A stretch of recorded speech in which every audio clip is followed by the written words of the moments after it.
Hello, everyone. Today we'll be reading Jonah from my Bible, which I found out is the NIV version.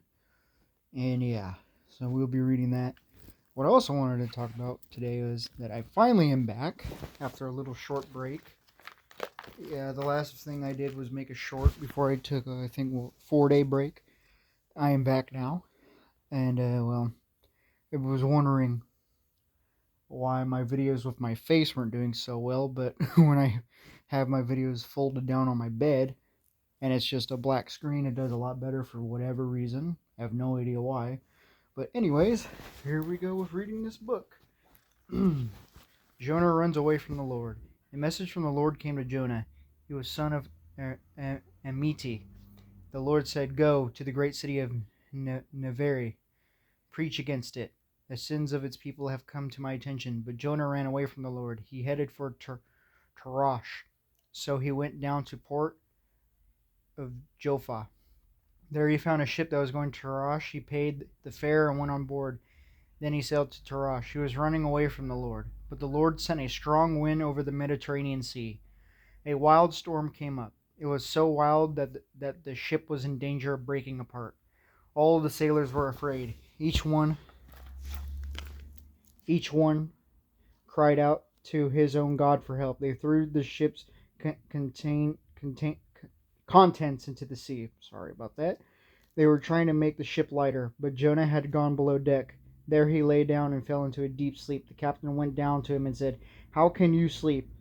Get up and call to your God for help. Maybe he'll pay attention to what's happening to us. Then we won't die." The sailors said to one another, "Come, let's cast lots to find out who is to blame for getting us into this trouble." So they did, and Jonah was picked.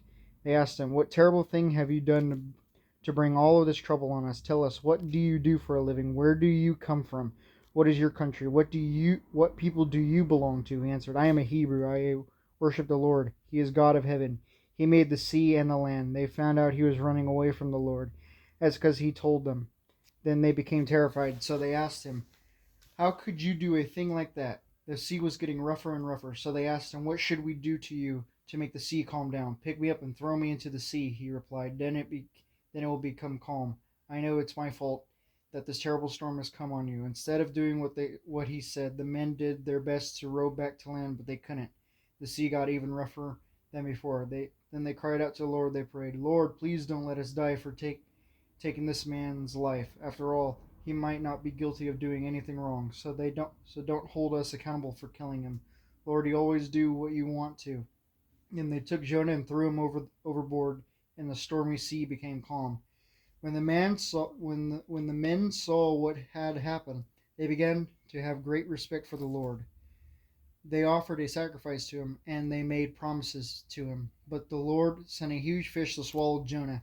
And Jonah was inside the fish for 3 days and 3 nights. Jonah prays to the Lord. From inside the fish, Jonah prayed to the Lord his God. He said, "When I was in trouble, I called out to you, and you answered me. When I almost drowned, I called out for help, and you listened to my cry. You threw me into the Mediterranean Sea. I was in the middle of its waters. They were all around me. All of your rolling waves were sweeping over me. I said, I have been driven away from you, but I will look again toward your holy temple in Jerusalem. I had almost drowned in the waters. The deep waters were all around me. Seaweed was wrapped around my head. I sank down to the bottom of the mountains. I thought I had died and gone down into the grave forever, but you brought my life up. From the very edge of the pit, you are the Lord my God. When my life was nearly over, I remembered you, Lord. My prayer rose up to you, or each you in your holy temple in heaven. Some people worship the worthless statues of their gods. They turn away from the grace you want to give them. But I will sacrifice a thank offering to you, and I will sing a song of thanks. I will do what I have promised, Lord. You are the one who saves. The Lord gave the fish a command, and it spit Jonah up onto dry land. Jonah goes to Nineveh. A message came to Jonah from the Lord a second time. He said, "Go to the great city of Nineveh, announce to its people the message I gave you." Jonah obeyed the Lord. He went to Nineveh. It was a very important city. In fact, it took about 3 days to see all of it. On the first day, Jonah started into the city, announced in 40 days Nineveh will be destroyed. The people in Nineveh believed God's warning. They decided not to eat food for a while. All of them put on black clothes. That's what everyone, from the least important of them to the most important, did. The news reached the king of Nineveh. He got up from his throne. He took his royal robes off and dressed himself in black clothes.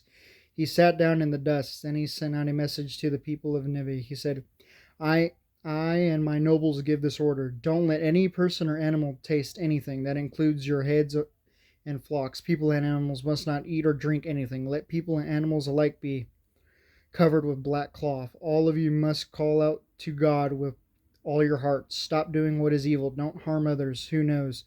God might take pity on us. He might turn away from his burning anger. Then we won't die. God saw what they did. They stopped doing what was evil, so he took pity on them. He didn't destroy them as he said he would. The Lord shows concern for Nineveh. But Jonah was very upset. He became angry. He prayed to the Lord and said, Lord, isn't this exactly what I thought would happen when I was still at home? That's why I was so quick to run away to Teresh. I knew that you are gracious, you are tender and kind, you are slow to get angry, you are full of love. You are a God who takes pity on people. You don't want to destroy them. Lord, take away my life. I'd rather die than live. But the Lord replied, Do you have any right to be angry? Jonah left the city. He sat down at a place east of it. There he put some branches over his head. He sat in their shade. He waited to see what would happen to the city. Then the Lord God sent a vine and made it grow over Jonah. It gave him more shade for his head. It made him more comfortable. Jonah was very happy he had the vine. But before the sunrise the next day, God sent a worm. It chewed the vine so much that it dried up. Then the sun rose. God sent a burning east wind that the sun beat down on Jonah's head. It made him very weak. He wanted to die, so he said, I'd rather die than live. But God said to Jonah, Do you have any right to be angry about what happened to the vine? I do, he said. In fact, I'm angry enough to die. But the Lord said, You have been concerned about this vine, but you did not take care of it. You did not make it grow. It grew up in one night and died the next. Nevi has more than 120,000 people. They can't tell what is right from wrong. Nevi also had a lot of cattle. So shouldn't I show concern for that great city? And that's where it ends for Jonah. All right. So there's that. I hope that whoever listens enjoys me reading the Bible in case they can't read it or don't have the time to. So with that, there's the end of the video. Have a great, blessed day, everyone.